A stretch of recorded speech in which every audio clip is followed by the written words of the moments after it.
बिरहा गायिका नीता धीरज पट्टी प्रतापगढ़ की धरती से आप सभी श्रोता बंधुओं को सादर चरण स्पर्श करती हूँ। आज मैं आप लोगों के बीच में एक बिरहा भेज रही हूँ। मुझे आशा नहीं पूर्ण विश्वास है कि आप लोगों को ये बिरहा पसंद आएगा और आप अपना प्यार दुलार आशीर्वाद जरूर देंगे। भूमिका में कहना है,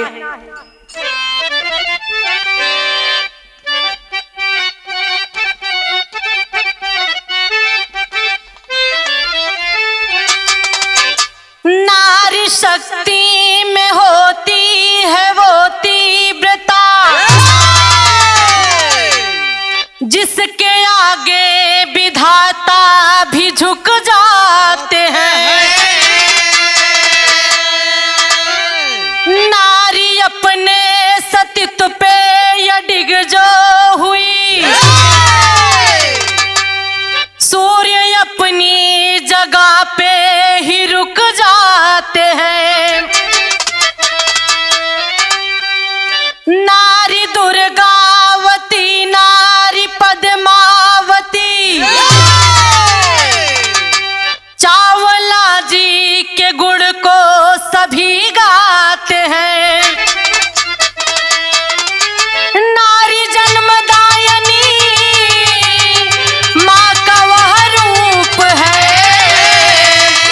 जिसके आगे सभी जाके झुक जाते हैं।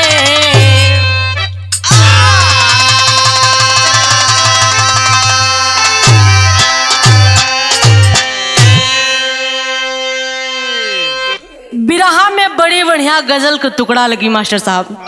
कहना है,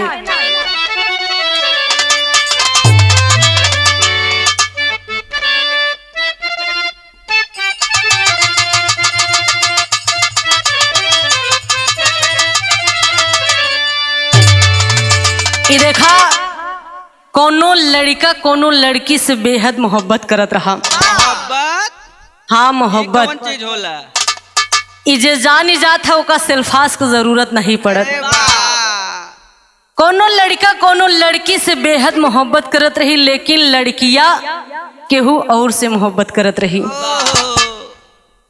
कहा जाता है ना, मैंने तुम्हें चाहा तुमने चाहा किसी और को, मैंने तुम्हें चाहा तुमने चाहा किसी और को, खुदा करे जिसे तुम चाहो, खुदा करे जिसे तुम चाहो वो भी चाहे किसी और को।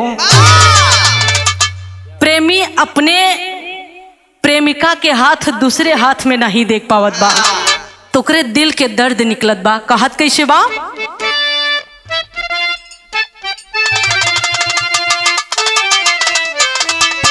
तू प्यार है, तू प्यार है किसी और का, तुझे चाहता कोई और है।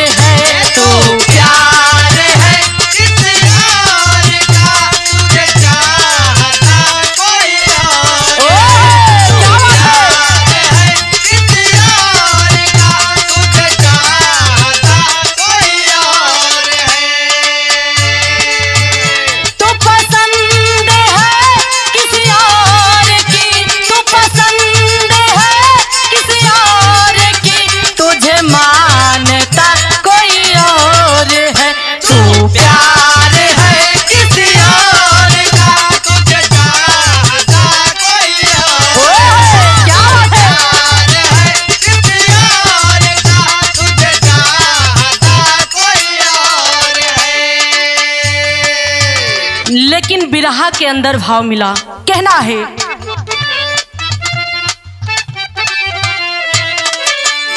इंसानियत की दुनिया में, इंसानियत की दुनिया में इंसान बनना सीखिए।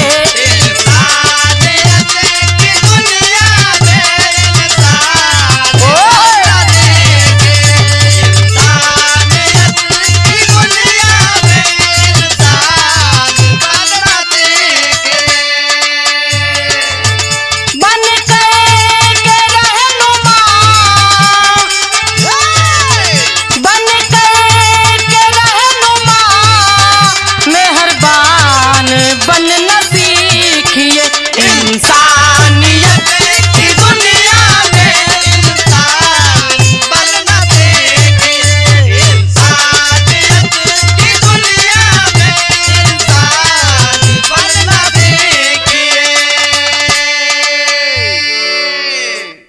कहानी की शुरुआत नजम से होता है। कहना है,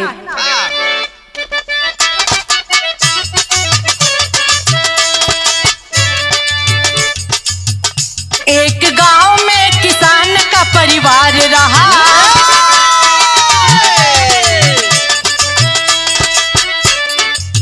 थी गरीबी लेकिन कुल उनका उजियार रहा।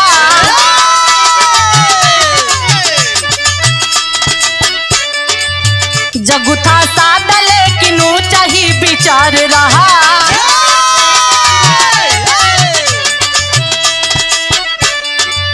घर में रामू बेटा उनका होनहार रहा।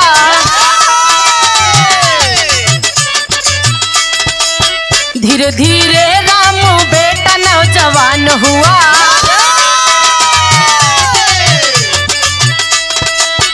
नेक ईमानदार बड़ा ही गुणवान हुआ। एक दिन पत्नी उनको पास में बुलाती है। लाओ घर में बहू कह करके मुस्कुराती है।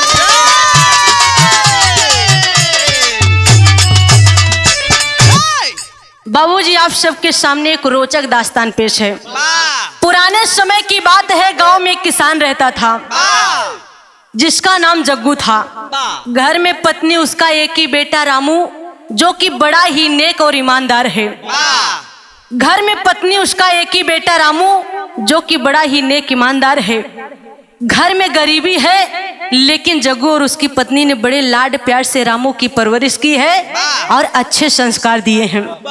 बाबूजी, समय बीतता गया। धीरे धीरे रामू शादी योग्य नौजवान हो गया। बिरहा में एक लाइन तर्ज लगी,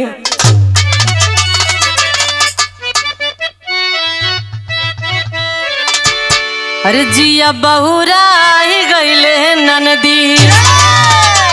अरे जिया बहुराई गईले ननदी।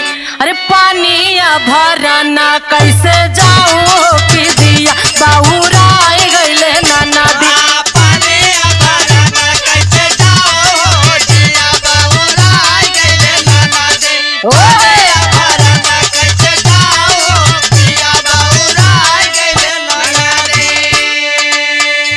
सास मोहे मारे ननद गरियावे। अरे सास मोहे मारे, अरे ननद गरियावे कि जिया बहुराई गईले ननदी। बूढ़ा वो करे लाटा होटा हो कि जिया बहुराई गईले ननदी।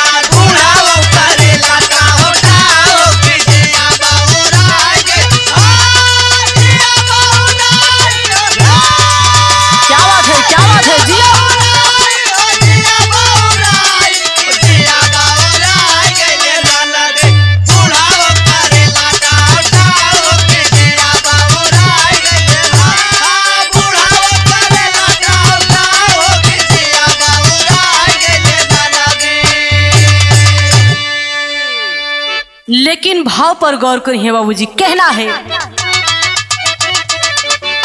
पानी लेके आई गईली बुढ़िया। अरे पानी लेके आई गईली बुढ़िया। जागू का दिहाली जगाई हो कि पानी लेके आई गईली बुढ़िया।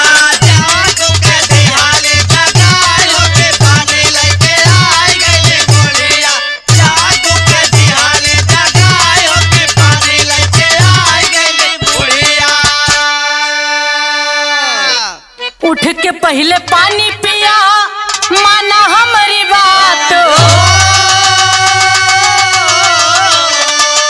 अरे खाई खाई के सोवत बाटा, तो दिन रात हो कि पानी लेके आई गईली बुढ़िया। पानी लेके आई गईली बुढ़िया। बूढ़ा वो के दिली डाटिया हो कि पानी लेके आई गईली बुढ़िया। बुढ़ा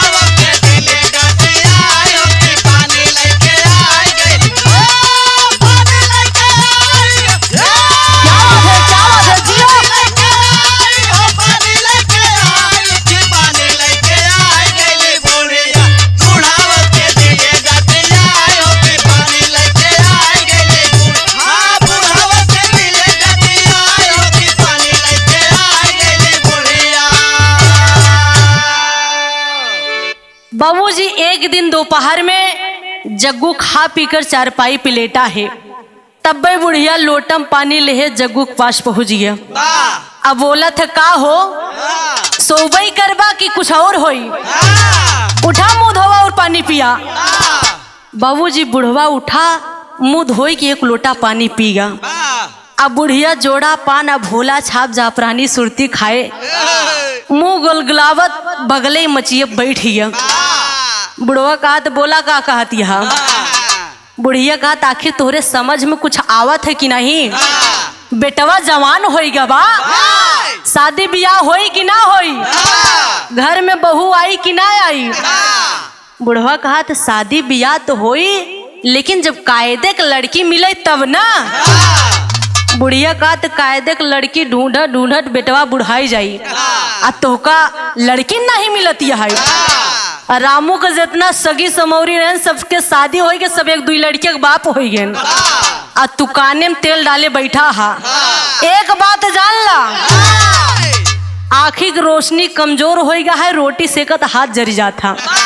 भलाई चाहा तो जल्दी से जल्दी रामू की शादी कर दा, और नहीं तो फलानी तो का जन्म भर रोटी सेक न देंगे। बाबूजी बुढ़वा सन्न हो गया। बुढ़वा का तो ठीक है तो अपन मुहना तो संहार। बुढ़िया का तू कब हो मार मुहा, जब देखा तब मार मुँह नहीं आ रहा था, आखिर का कमी बा मेरे मुहना में? बुढ़वा कहा ये जवन पनवा चुआ है ओका तो पोछ ले। बाबूजी बुढ़िया अपन मुंह पोछ ले था। खुद का विदेशिया में कहना है,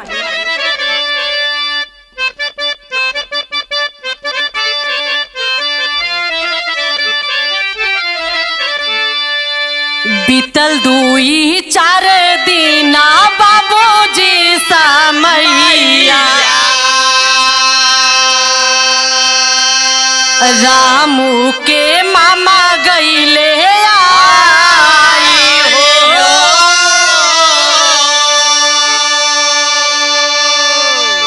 होता क्या है बाबूजी, 2 ही 4 दिन बीते हैं कि इत्तेफाक से रामू के मामा जी का आगमन हो जाता है। जग्गू मचिया पर बैठ के हुक्का गुड़गुड़ावत है, और रामू के मामा जग्गू को देख के कहा थे जीजा जय राम जी की। जग्गू कहा थे जय राम जी की। जग्गू जोर से कहा थे रामू तोर मामा आई बे, तई खटिया निकाला अपने अम्मा कह दे पानी लिया वहीं। बाबूजी रामू तुरंत चारपाई निकालता है और कुएं से पानी भर के लाता है। उसकी माँ लोटा में पानी और गुड़ लेकर आती है। रामू के मामा जलपान करने के बाद हाल चाल पूछते हैं और बातचीत शुरू हो जाती है। तो होता क्या है कहना है,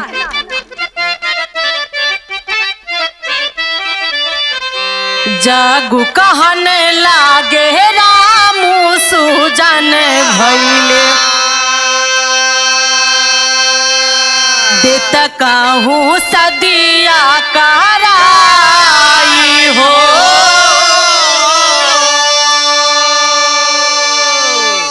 इसी दौरान रामू के मामा से जग्गू कहते हैं कि रामू अब शादी योग्य नौजवान हो गया है, इसके योग्य कहीं लड़की हो तो बताइए, इसकी शादी कर दी जाए।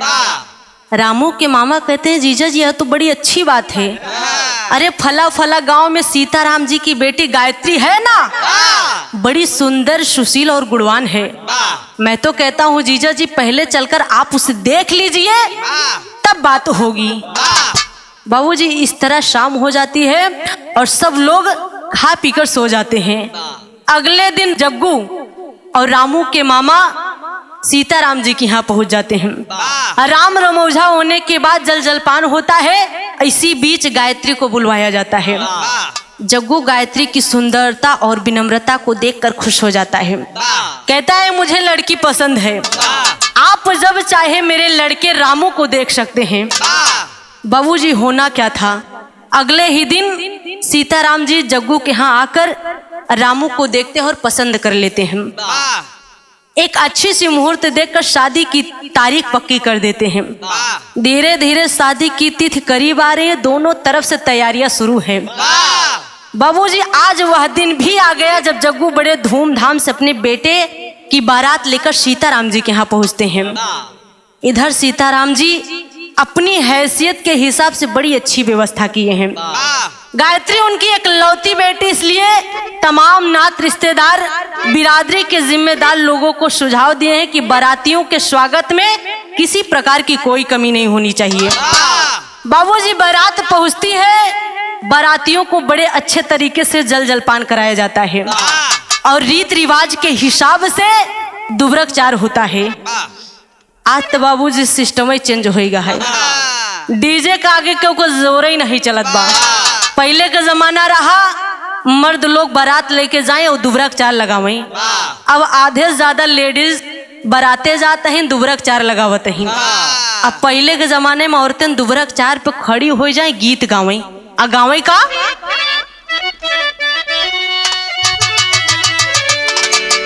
ई जलसा हो निकला गई दुआरे पे, जलता होए निकला गए दुआरे पे, ये जलता होए निकला गए दुआरे पे। ससुर के आना गजब निकला गे, ससुर के आना गजब निकला गे, ससुर के आना गजब निकला गे।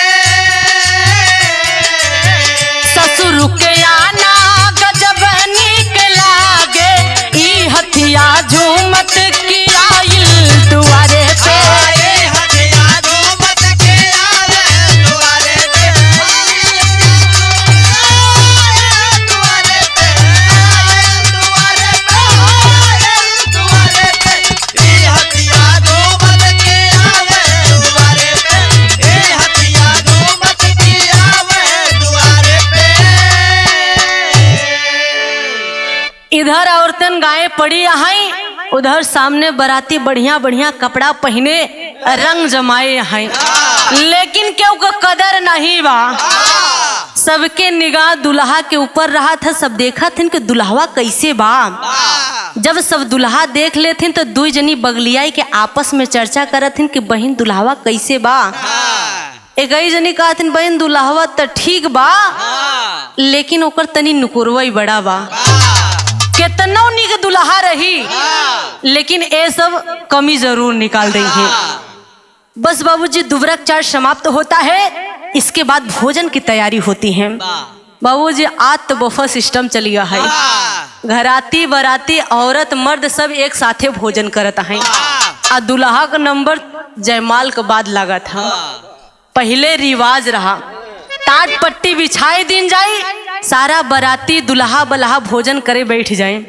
हरियर की पतरी में भोजन करे ला गई, इधर माई बहन हरे गीत गौनही शुरू कर दी। गावे कैसे?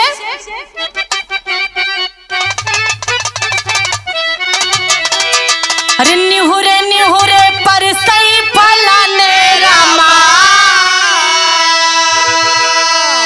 अरे निहुरे निहुरे पर सही फलाने रमा, धोतिया दो मिला हो ही जाई कि हाजी। धोतिया जो मिला होए जाए के हाथ, धोतिया जो मिला होए जाए के हाथ। हरियर पतरी आई सबके समनवा, यहर वहर रहले निहारी की हाथ।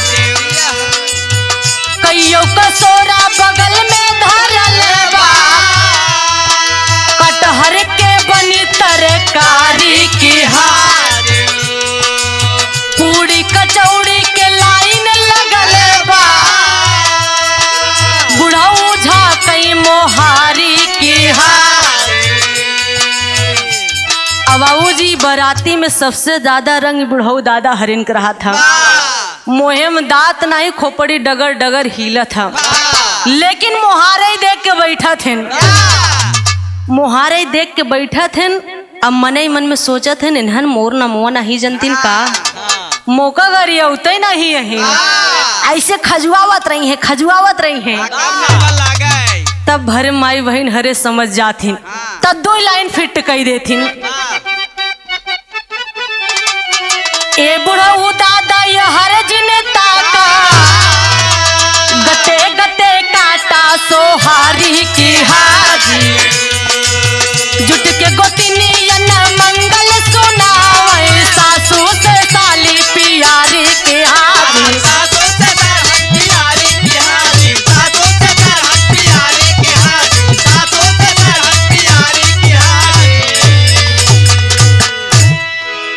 बस बाबूजी इसके बाद विवाह संपन्न होता है और सुबह लड़की की विदाई होती है। बिरहा में एक लाइन तर्ज लगी,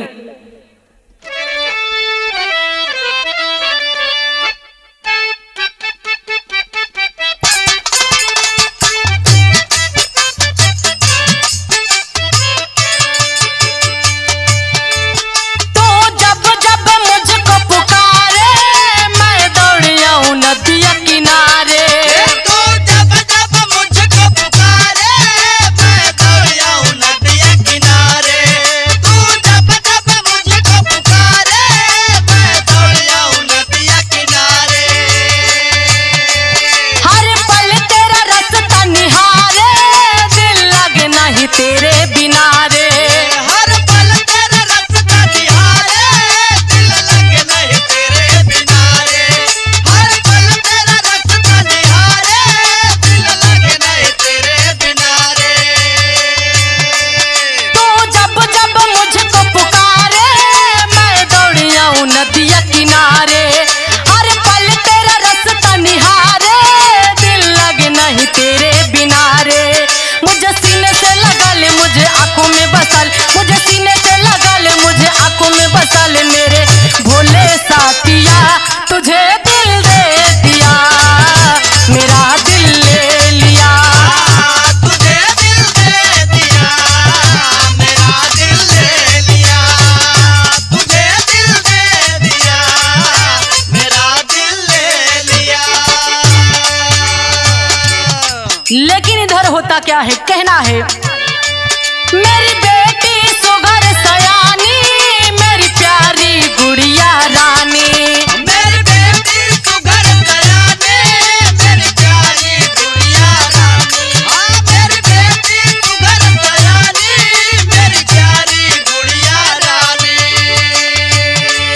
इस कुल का रखना पानी, मत करना कोई नदानी।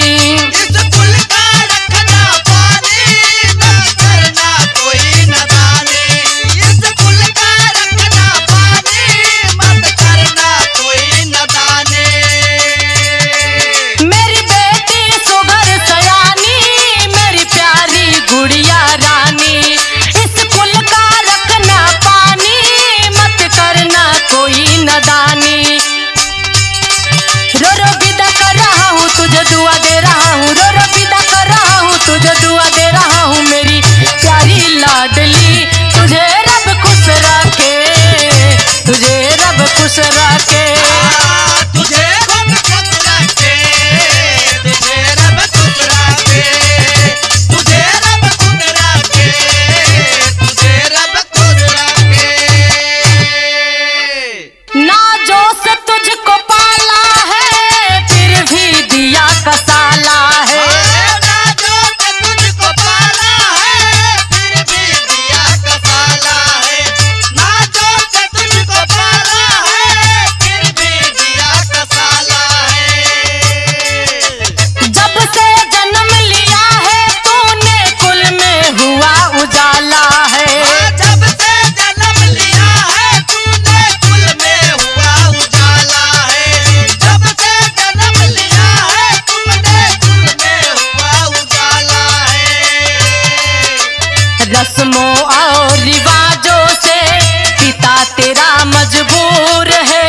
बेटी पराया धन होती, जग का यही दस्तूर है। रो रो विदा कर रहा हूँ, तुझे दुआ दे रहा हूँ। रो रो विदा कर रहा हूँ, तुझे दुआ दे रहा हूँ। मेरी प्यारी लाडली तुझे रब खुश रखे, तुझे रब खुश रखे। बाबूजी गायत्री सखी सहेलियों से मिलने के बाद माँ से मिलकर पिता के पास आती हैं। वाह पिता सीताराम जी भावुक होकर कहते हैं कि बेटी, बेटियां तो पराया धन होती हैं। वाह मैंने बड़े नाजों से तुझे पाला है और अच्छी नसीहत दी है बेटी। वाह आज तुम मुझसे जुदा हो रही है, तेरी खिदमत में कोई कमी रह गई हो तो माफ करना बेटी। बाबूजी गायत्री जोर जोर से रोते हुए कहती, नहीं बाबूजी नहीं, ऐसा ना कहिए। बाबूजी बेटी की विदाई के समय घर आती तो घर आती बारातियों की भी आंखें नम हो जाती हैं, ऐसा मंजर होता है। इसके बाद गायत्री अपने ससुराल को आती है और हंसी खुशी से दिन बीतने लगते हैं। बाबूजी साल 2 साल दिन बीत जाने के बाद एक दिन रामू अपने माता पिता से आज्ञा लेकर परदेश कमाने चला जाता है और इधर गायत्री सास ससुर की सेवा करते हुए दिन बिता रही हैं। बाबूजी जग्गू के घर से कुछ दूरी पर कुआं है। एक दिन दोपहर में गायत्री कुएं पर पानी भरने गई, तभी वहाँ एक मुसाफिर आ गया और बोला कि बहन मुझे पानी पिला दीजिए। होता क्या है, बिरहा में लटका लगा।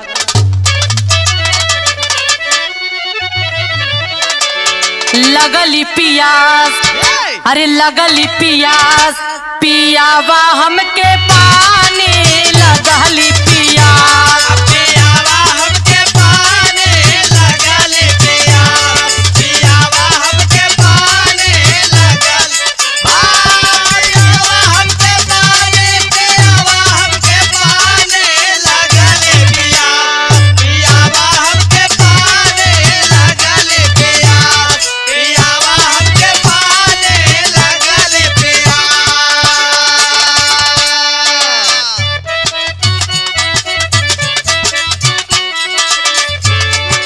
गायत्री बोली दे भाई पानिया पियाई, गायत्री बोली दे भाई पानिया पियाई, गायत्री बोली दे भाई पानिया पियाई। पहले अपन परिचय तू देता ना बताई, पहले अपन परिचय तू देता ना बताई, पहले अपन परिचय तू देता ना बताई। हम ये कराही आई, हम ये कराही आई, बोला मधुरी बानी, लगली पियास, पियावा हमके पानी, लगली पियास, पियावा हमके पानी, लगल पियावा हमके पानी, पियावा पियावा हमके पानी, पियावा हमके पानी, लगल पियास, पियावा हमके पानी, लगल पियास, पियावा हमके पानी, लगल पियास।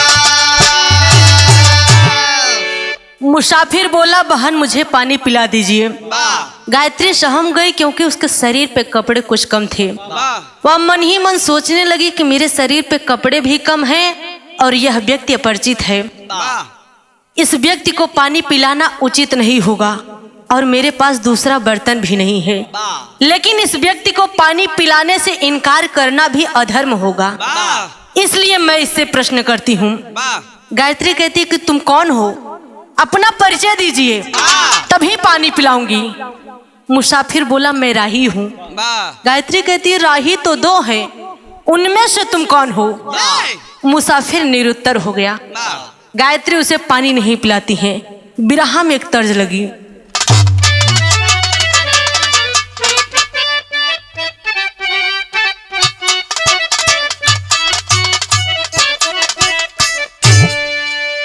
आ जाए का दसिया बिहाने दुआ दसिया तेरा सिया के ना, आ जाए का दसिया बिहाने दुआ दसिया तेरा सिया के ना, आई है पिया परदेसिया तेरा सिया के ना।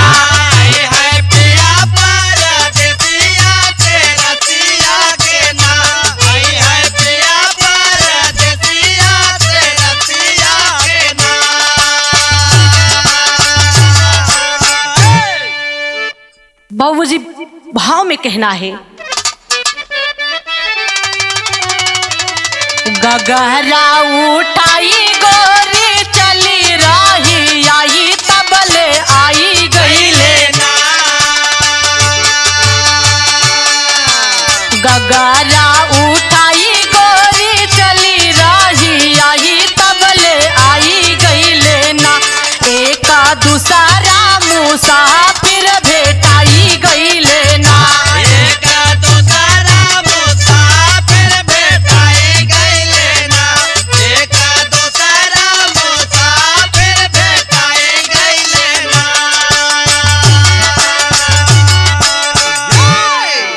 बाबूजी गायत्री आगे बढ़ने ही वाली थी कि दूसरा मुसाफिर आ गया और कहने लगा बहन मुझे पानी पिला दो। गायत्री उससे भी यही प्रश्न करती है कि तुम कौन हो, अपना परिचय दीजिए। गायत्री कहती क्या है,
मुसाफिर बोला मैं गरीब हूँ। गायत्री कहती गरीब तो दो हैं, उनमें से तुम कौन हो। मुसाफिर कुछ नहीं बोलता। जैसे ही गायत्री आगे बढ़ना चाहती है कि तीसरा मुसाफिर आ गया और कहने लगा बहुत प्यासा हूँ देवी, मुझे पानी पिला दीजिए। तो होता क्या है, तीसरा व्यक्ति कहता क्या है,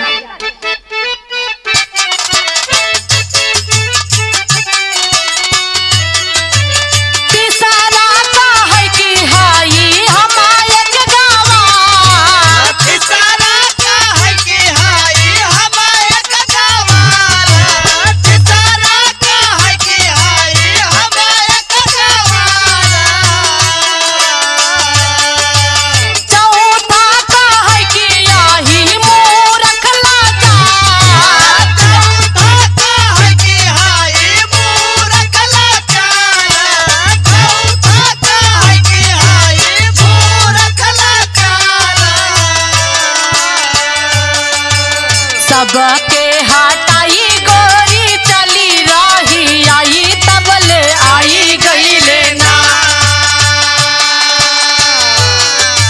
सबके हटाई गोरी चली रही आई तबले आई गई लेना। एका दूसरा मुसाफिर भेटाई गई लेना।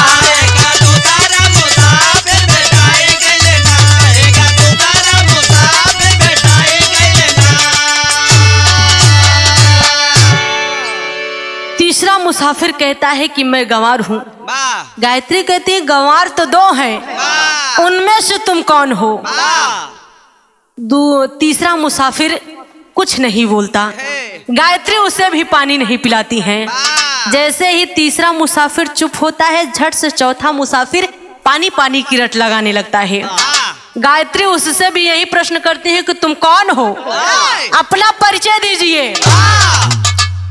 चौथा व्यक्ति बोला कि मैं मूर्ख हूँ। गायत्री कहती है मूर्ख तो दो हैं, उनमें से तुम कौन हो। चौथा व्यक्ति कुछ नहीं बोल पाता। गायत्री उसे भी पानी नहीं पिलाती है। होता क्या है, बिरहा में टेरी लगी।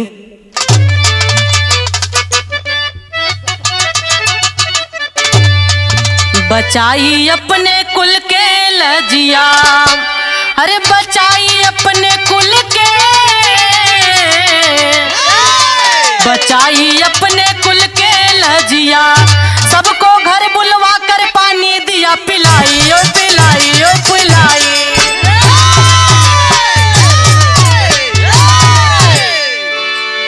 बाबूजी गायत्री वहां से चल पड़ती हैं और इशारा करती है कि तुम लोग मेरे घर पे आओ, मैं तुम्हें वही पानी पिलाऊंगी।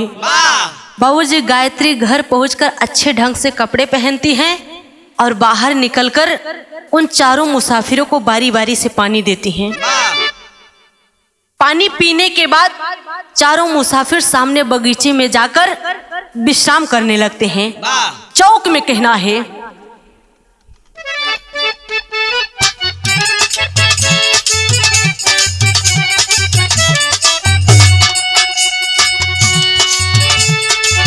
इतने में बूढ़ा जब देखा मन में शंका हुई अबा।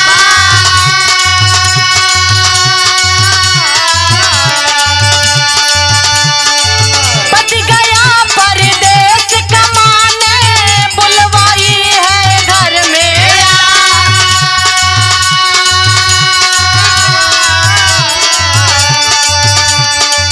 ना कटाएगी हम सबकी हर जाई बाकी माता।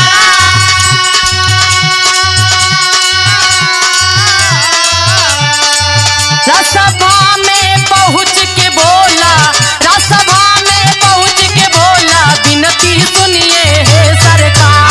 राजसभा में पहुंच के बोला विनती सुनिए सरकार। राजसभा में पहुंच के बोला विनती सुनिए, विनती सुनिए सरकार, विनती सुनिए सरकार।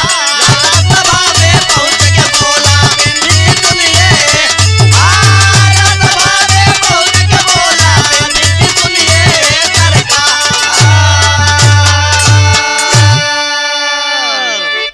अब बाबूजी सारा दृश्य बुढ़वा जग्गू दरवाजे से देखत है। वाह अब मने मन में सोचत कि बाप रे बाप, बेटवा रामू परदेश कमाएगा है, आ हमार बहुत उल्टा निकल गई। वाह पानी भरे के बहाने कुआं पे जाई के चार चार गैर मर्द के बुलाई के बातचीत करती है। आ एकर ई मजाल की एनहन के घरे बुलाई के हंसी मजाक और नैन मटक्का करती है। ना ना ना, एकर चाल चलन ठीक नहीं बा। ई बचलन है उल्टा है। ई तो हमरे खानदान के इज्जत मिट्टी में मिलाई दे। हम अब्बे चल के एकर शिकायत राज दरबार में करी था। बाबूजी होता क्या है, पापट में कहना है,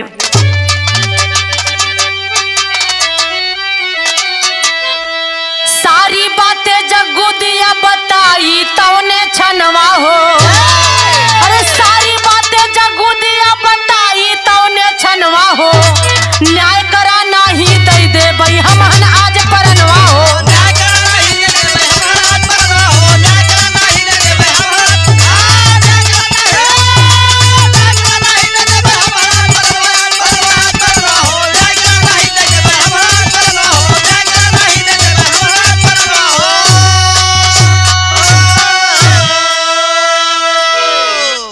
सुनकर बातें महाराज जी नौकर को बुलवाए हैं।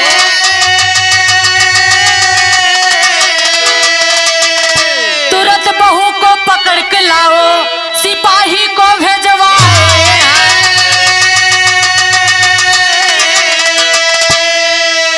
बहन बेटी बन कर आऊं या बहू बन रजनवा हो। अरे बहन बेटी बन कर आऊं या बहू बन रजनवा हो। न्याय करा नहीं दे दे भाई हमहन आज परनवा हो।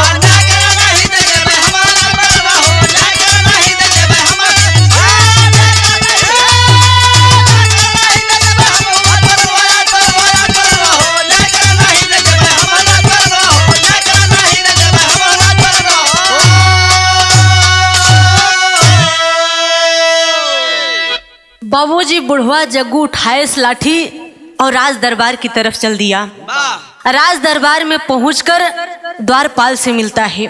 द्वारपाल राजा के सामने जाकर कहता है, महाराज की जय हो। जय हो। राजा कहते हैं, कहो द्वारपाल क्या बात है। द्वारपाल कहता है कि महाराज फला फला किसान आपसे मिलना चाहता है। राजा कहते हैं, जाओ उसे लेकर आओ। बाबूजी द्वारपाल जग्गू को राजा के सामने लेकर जाते हैं। जग्गू राजा के सामने पहुंचकर गुहार लगाता है कि दुहाई महाराज की, हमारे साथ न्याय हो। महाराज हम आपके राज्य के जग्गू किसान नहीं। हमार बेटवा रामू परदेश कमाएगा है, हमार बहू उल्टा निकलिए। चार चार गैर मर्द के बुलाई के बातचीत करती है महाराज। बाबूजी राजा तुरंत दो सिपाहियों को आदेश देते हैं कि तुम लोग जग्गू किसान के घर जाओ और उसकी बहू को बाइज्जत लाकर दरबार में पेश करो। बाबूजी 2 सिपाही घोड़े पर सवार होकर जग्गू किसान के घर जाते हैं और गायत्री से कहते हैं कि तुम्हें राजा साहब ने दरबार में बुलवाया है। गायत्री कहती है कि आप लोग राजा साहब से यह पूछ कर आइए कि वो हमें एक बेटी के रूप में बुला रहे हैं कि बहू के रूप में, कि एक बहन के रूप में बुला रहे हैं। बाबूजी सिपाही लौटकर राज दरबार में गायत्री की बात बताते हैं। राजा कहते हैं ठीक है, मैं उसे एक बहू के रूप में राज दरबार में बुला रहा हूँ। तुम लोग एक डोली लेकर जाओ और उसे एक बहू के रूप में राज दरबार में लाकर पेश करो। बाबूजी मंत्री कहारों को आदेश देते हैं। कहार डोली लेकर सिपाहियों के साथ जग्गू किसान के घर जाते हैं और गायत्री को डोली में बैठाकर राज दरबार में लाकर पेश कर देते हैं। बाबूजी गायत्री राज दरबार में पहुंचकर राजा साहब को प्रणाम करती हैं। उसके बाद अपने ससुर को प्रणाम करती हैं और तमाम मंत्रियों, सभासद, राज दरबारियों को नमन करते हुए कहती है, कहिए महाराज मेरे लिए क्या आदेश है। राजा कहते हैं तुमने घोर पाप किया है, तुम्हारा पति परदेश है, फिर भी तुमने 4 गैर व्यक्तियों को कुएं पर बुलाकर उनसे मिलने जाती हो और उन्हें घर भी बुलाती हो। तुम उल्टा हो, जानती हो हमारे राज्य में इसकी सजा मौत है।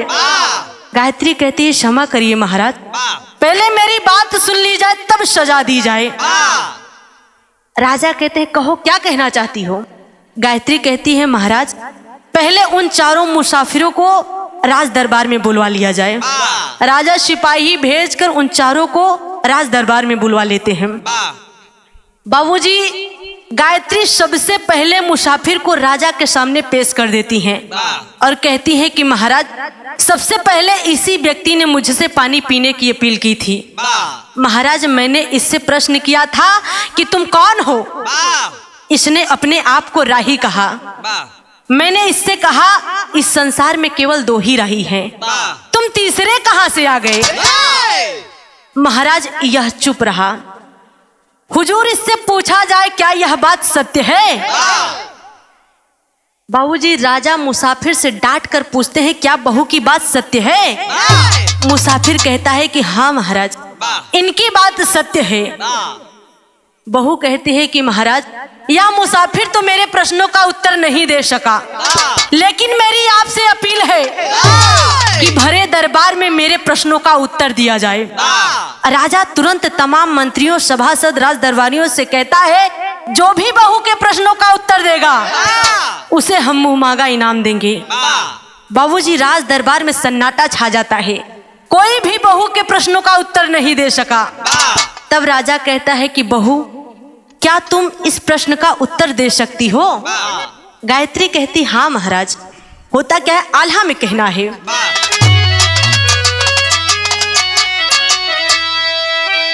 राही जगतिया में 2 गो होला ये भैया,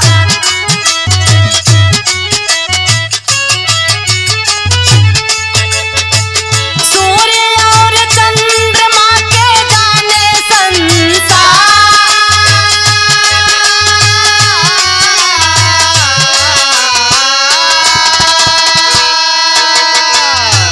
बाबूजी गायत्री कहती है कि हाँ महाराज इसने अपने आप को राही कहा, जबकि इस संसार में केवल 2 ही राही हैं, सूर्य और चंद्रमा। आज तुम तीसरे राही कहां से आ गए। बहू की बात सुनकर सारा दरबार दंग रह जाता है। तभी गायत्री दूसरे मुसाफिर को राजा के सामने पेश कर देती हैं। कहना है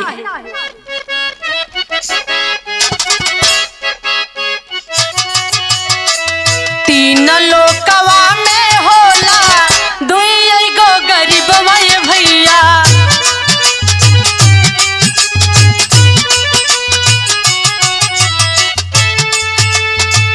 कन्या और गाय के सोना सरकार।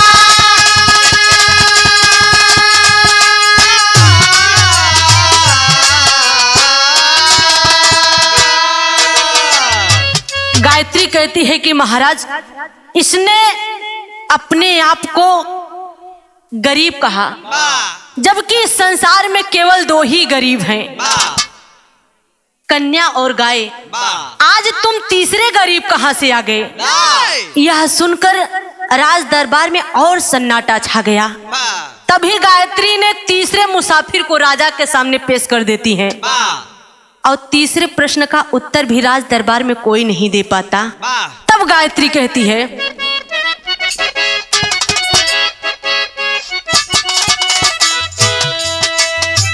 बात गवार के धरती के ऊपर ये भैया,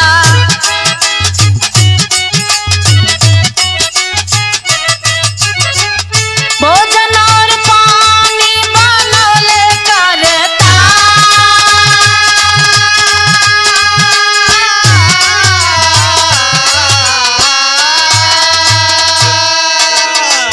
गायत्री कहती है कि महाराज, इसने अपने आप को गवार कहा, जबकि संसार में केवल दो ही गवार हैं, भोजन और पानी। आज तुम तीसरे गवार कहां से आ गए? राज दरबार में गायत्री की बात सुनकर लोग आश्चर्यचकित हो जाते हैं। इसी बीच गायत्री चौथे मुसाफिर को राजा के सामने पेश कर देती हैं। चौथे प्रश्न का उत्तर भी राज दरबार में कोई नहीं दे पाता।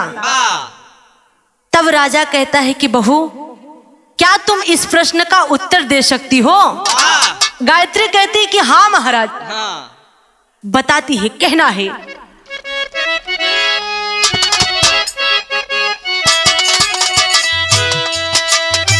ससुरु जी पहला मूर्ख बैठे सभा में भैया,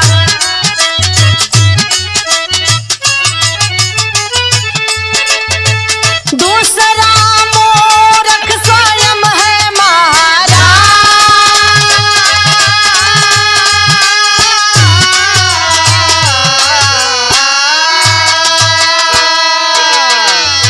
बाबूजी, गायत्री कहती है कि महाराज, इसने अपने आप को मूर्ख कहा, जबकि इस राज दरबार में केवल दो ही मूर्ख हैं। पहले मूर्ख मेरे ससुर जी और दूसरे मूर्ख स्वयं आप।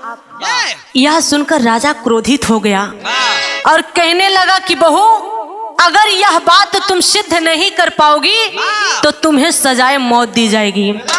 बताओ कि कैसे तुम्हारे ससुर और मैं मूर्ख हूँ। गायत्री कहती है कि महाराज, मेरे ससुर जी बिना सोचे बिना समझे मेरी शिकायत राज दरबार में करने चले आए। अगर यह बात मुझसे घर ही पूछ लेते तो मुझे इस तरह राज दरबार में ना आना पड़ता। इसलिए पहले मूर्ख मेरे ससुर जी हैं। और महाराज, आपने मेरे ससुर की बात सुनकर बिना विचार किए, बिना पूछताछ किए मुझे जिसे आपने बहू का दर्जा दिया है उसे राजसभा में बुलवा लिए और इस तरह के प्रश्न किए गए। महाराज, अगर आपने मेरे ससुर की बात सुनकर पूछताछ किए होते, पूरी जानकारी लिए होते, तो मुझे इस तरह राज दरबार में ना बुलवाते और भरे दरबार में मुझे इस तरह अपमानित ना होना पड़ता। इसलिए दूसरे मूर्ख आप हैं। बाबूजी, गायत्री की बात सुनकर राजा गदगद हो जाते हैं और कहते हैं कि वाह बेटी वाह, तुम जैसी बहू बेटियों पर हमें नाज है। हमारे समाज के लिए, हमारे देश के लिए फक्र की बात है, गर्व की बात है कि तुम जैसी बहू बेटियां हमारे राज्य में रहती हैं। ऐसे ही हमारा देश समाज सुधरेगा, विकास करेगा। राजा खुश होकर, प्रसन्न होकर गायत्री को ढेर सारा उपहार देते हैं और सम्मान पूर्वक गायत्री को जग्गू किसान के घर पहुंचा देते हैं। आखिरी भाव में कहना है, अपनी गलती पे राजा पश्चाताप कैले। अरे अपनी गलती पे राजा पश्चाताप कैले। अरे बहू रानी की बड़ाई अपने आप कैले।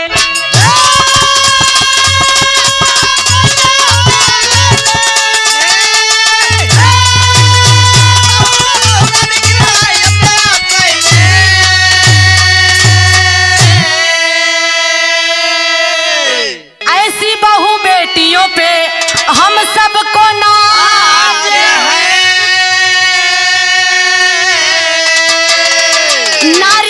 सबसे बड़ा धर्म होता लाज।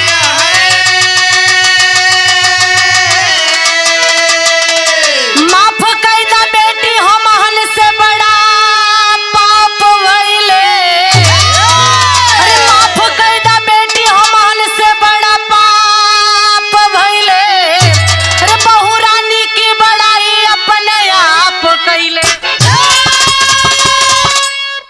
बाबूजी गायत्री की बात सुनकर राजा गदगद हो जाते हैं और कहते हैं कि वाह बेटी वाह, तुम्हारी जैसी बहु बेटियों पर हमें नाज है, हमें गर्व है कि तुम जैसी बहु बेटियां हमारे राज्य में रहती हैं। हमारे समाज के लिए, हमारे देश के लिए फक्र की बात है, गर्व की बात है। ऐसे ही हमारा देश सुधरेगा और विकास करेगा। राजा खुश होकर गायत्री को ढेर सारा उपहार देते हैं और सम्मान पूर्वक डोली में बैठाकर जग्गू किसान के घर पहुंचा देते हैं। आखिरी भाव में कहना है, स्वामी गीतानंद संत गुरु भुल्लर ताजे कोतारी।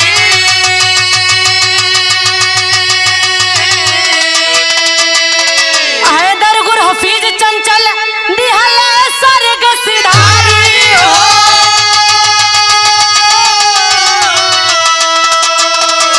बचाई अपने कुल के लजिया